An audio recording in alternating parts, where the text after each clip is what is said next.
আসসালামু আলাইকুম, কেমন আছেন? আশা করি সবাই ভালো আছেন।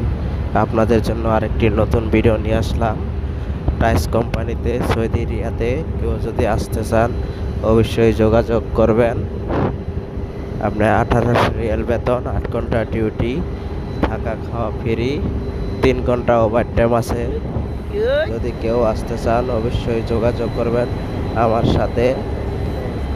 তো সবাই